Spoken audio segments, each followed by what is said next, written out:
Hey everyone, welcome back to my channel. Today, we're diving into a quick and essential tutorial on how to unlink an external bank account from your Chase bank account in 2025. Whether you're switching banks, tightening up your financial security, or just cleaning up your linked accounts, this step-by-step guide will have you sorted in no time. Let's jump right in. First things first, make sure you're logged into your Chase Bank online account.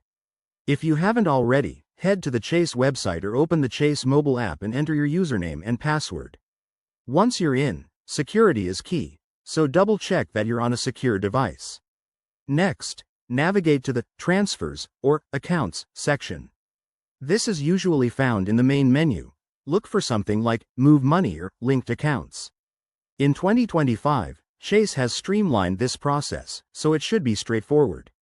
Once you're there, you'll see a list of any external accounts you've linked, like from other banks or payment apps. Now, select the external account you want to unlink. Click on it or tap it if you're on mobile, and look for an option that says Unlink, Remove, or Disconnect. Chase might prompt you with a confirmation message to ensure you really want to proceed, which is a great safety feature to prevent accidental changes. After you confirm, Chase will process the request. This usually takes just a few seconds, but give it a moment to update. Once it's done, your external account should no longer appear in your linked list. To be thorough, try initiating a transfer and see if it's still connected. If not, you're good to go.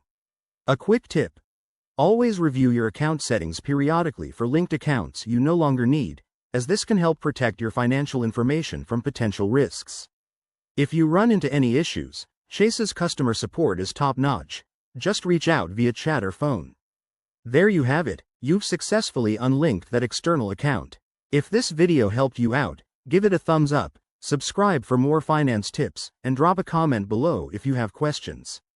Thanks for watching, and I'll see you in the next one.